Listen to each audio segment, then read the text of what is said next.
Anda tidak bisa keluar dari kapitalisme. Anda terjebak di dalamnya. Dan Anda akan hidup dengan satu cara itu.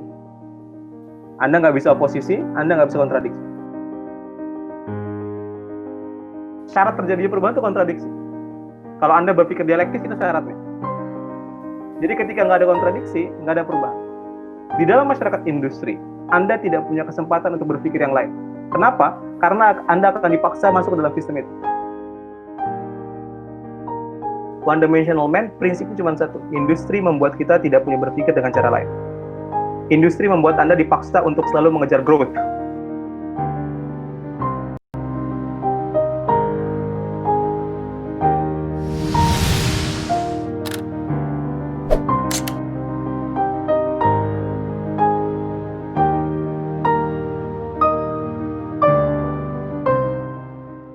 Kita masuk kembali nih, karena tadi juga kita ngulur ngidul ya Mas Imam ya, gitu ya, dalam bahasa Jawanya.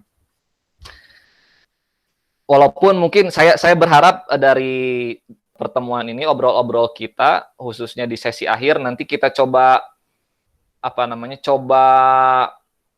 pertemukan ataupun coba rajut benang-benang yang kusut. Aduh, benang kusut ya. Kita coba sistematiskan apa yang kita bicarakan ya, Mas Imam ya. Siap. Masih terdengar jelas, Mas, suara saya? Jelas, Mas Agus. Terima kasih. Mantap. Karena saya sudah ngopi pagi ini, Mas. Oke. Ngulur ngidulnya, yaitu tadi kita sudah berbicara Max muda, Max tua, dan juga tadi Mas Imam juga menyebut ada Lukács. Dan saya juga tertarik nih, masih di madhab Frankfurt, memang yang masyhur itu yang 3 orang tadi ya, walaupun sebetulnya tidak hanya 3 tadi, tidak hanya Horkheimer, Adorno, dan Marcuse, gitu. Masih banyak lagi, tapi yang memang tenarnya, katakan yang masyhurnya yaitu yang tadi. Dan saya tertarik juga, saya ingat kembali nih tadi yang saya berhenti di pemaparan Mas Imam tadi, yaitu istilahnya ini Mas, masih industrialisasi ya. Jadi lupa saya malah. Udah ingat malah lupa lagi. Tokohnya itu Marcuse, Mas. One dimension man. Ya, betul ya, Mas ya? One dimensional man. Saya ingin coba berangkat dari situ dulu, Mas, untuk bincang-bincang sekarang nih. Saya tertarik dengan pandangan itu bahwa manusia ya ditawarkan dengan satu dimensi saja gitu.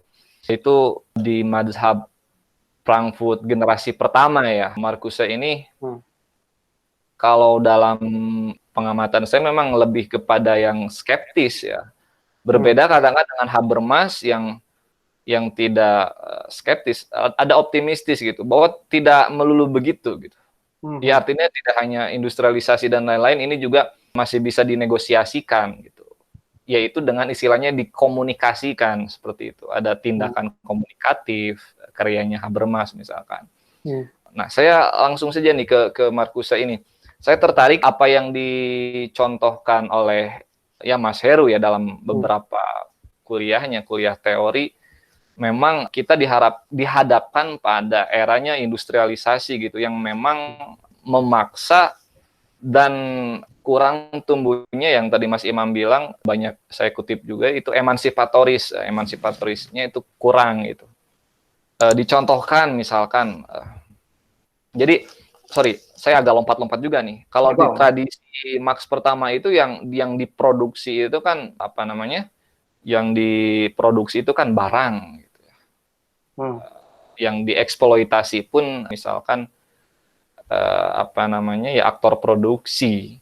Dan berbeda halnya misalkan ketika kita berbicara di mazhab Frankfurt generasi pertama, katakan Marcuse, itu yang dieksploitasinya itu lebih kepada aspek konsumsi gitu, bukan produksi gitu. Ketika kita kedatangan misalkan iPhone terbaru ya, walaupun harganya tidak rasional menurut saya, kita akan terus dipaksa untuk membeli itu gitu.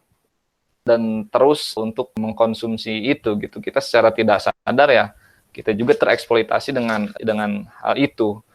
Kembali kepada yang tadi saya sebutkan, bahwa dalam beberapa kuliahnya Mas Heru itu disebutkan ada contoh yang menarik dari apa namanya, dari satu dimensi kaitannya dengan industrialisasi ya, ketika kita berbicara ya katakan shampoo ya, mungkin untuk masa yang kita bisa ketahui bersama, shampoo, kita dihadapkan pilihan-pilihan yang tidak bisa dinegasikan gitu, tidak adanya oposisi di situ.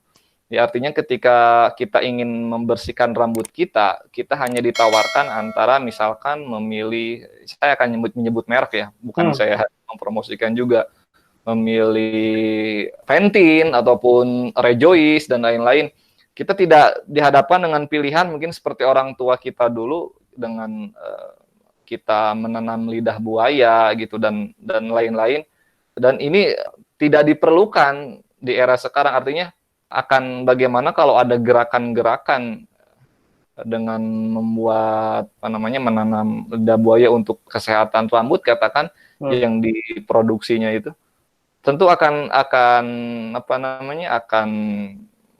bangkrut ya industri yang tadi. Tapi kita hanya boleh ataupun hanya boleh menegasikan, hanya boleh mengoposisikannya itu ya di dalam sistem kapitalis itu sendiri gitu, yang tadi saya sebutkan, jangan di luar itu gitu.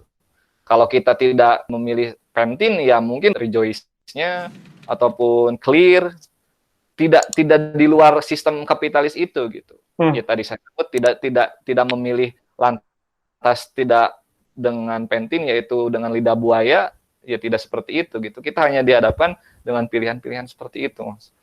Itu saya tertarik Mas dengan bagian itu, Mas Imam. Mungkin Mas Imam bisa memberikan pandangan lain terkait dengan bagaimana Marcuse melihat dengan teori kritiknya lah, katakan seperti itu, di mazhab Frankfurt generasi pertama. Oke. Nah, ini menarik ya. Ini sepembacaan saya ya, dan saya bisa salah.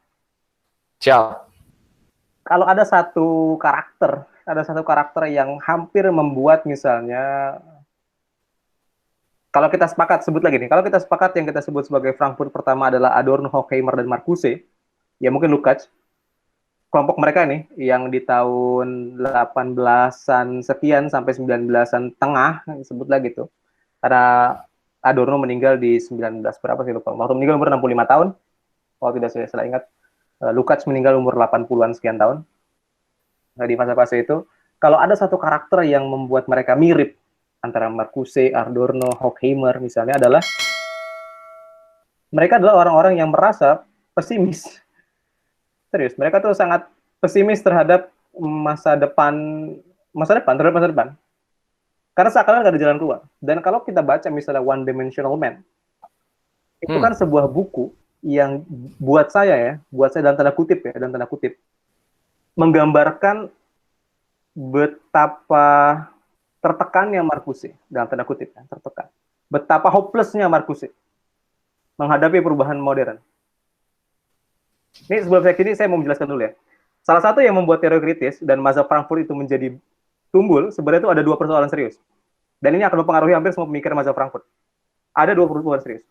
Gitu. Di abad 17, 18, gitu ya, terutama 18 awal dan 19 awal, itu ada dua peristiwa yang sangat menarik. Pertama adalah peristiwa bahwa argumen Marx, gitu ya, tentang kesadaran kelas nggak terwujud.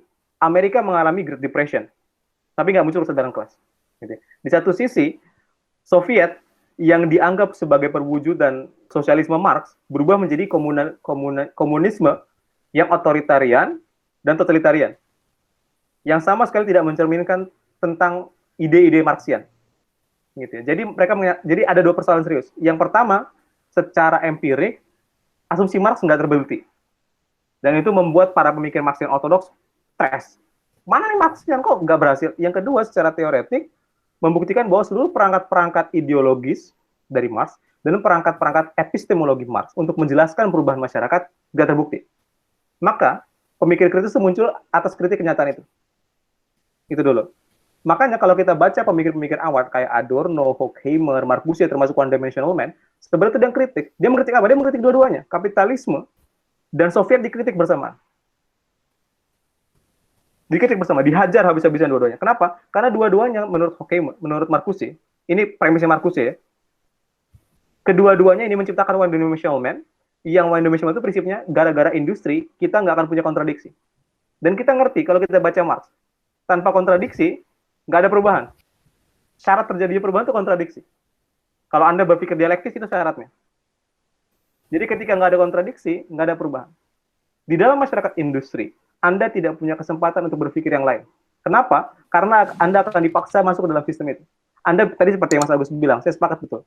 Salah satu kritik paling serius yang dihadapi oleh Marcuse dalam buku One Dimensional Man, gitu, yang dia mengkritik itu semua adalah kenyataan bahwa Anda tidak bisa keluar dari kapitalisme. Kapitalisme modern ya, kapitalisme industri di masa itu. Anda nggak bisa keluar. Anda terjebak di dalamnya. Dan Anda akan hidup dengan satu cara itu. Anda nggak bisa oposisi, Anda nggak bisa kontradiksi. Akibatnya,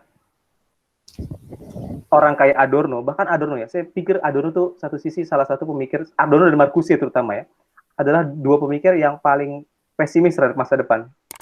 Serius, pesimis sekali. Kalau Anda baca buku mereka pesimis sekali. Nggak tahu mesti ngapain. Makanya kalau Anda baca buku One Dimensional Man, Anda tidak akan menemukan jalan keluar. Serius. Di One Dimensional Man, Marcuse mengkritik Soviet, mengkritik liberalisme, mengkritik cuman ada satu ide cara pandang namanya industrialisasi dan rasionalisasi industri, tapi dia nggak bisa menjelaskan bagaimana cara ngelawannya. Nggak ada dalam satu bukunya itu. Karena memang dia putus asa, udah kayak putus asa. Itu kenapa kemudian nanti Habermas muncul yang dianggap sebagai Habermas telah melengkapi dialektikanya. Itu ya, itu tapi isu yang lain. Tapi yang saya katakan begini, One Dimensional Man prinsipnya cuma satu, industri membuat kita tidak punya berpikir dengan cara lain. Industri membuat Anda dipaksa untuk selalu mengejar growth, berkembang. Anda mesti konsum. Pertumbuhan. Anda mesti konsum terus. Anda mesti kerja, dan kerja itu Anda konsum. Anda nggak punya kesempatan untuk berpikir lain, nggak punya kesempatan untuk memikirkan alternatif lain di masa depan, nggak ada. Anda bahkan tidak punya kesempatan untuk melawan. Makanya kalau ada satu jalan keluar yang ditawarkan oleh Marcuse dalam One Dimensional cuma satu, yang disebut sebagai the Great Refusal, penolakan besar. Jadi seakan-akan kita bersama-sama menolak sistem ini. Kan nggak logis. Asumsi itu hanya bisa muncul kalau kesadaran kelas lahir. Tapi Marcuse sendiri mengatakan bahwa di dalam sistem One Dimensional Man modern nggak mungkin tumbuh kesadaran kelas. Karena kontradiksi dilarang. Kan lucu ya, dia menawarkan Great Refusal sebagai satu cara untuk menghadapi situasi ini, tapi pada saat yang sama dia menjelaskan seluruh struktur sosialnya tidak memungkinkan itu terjadi.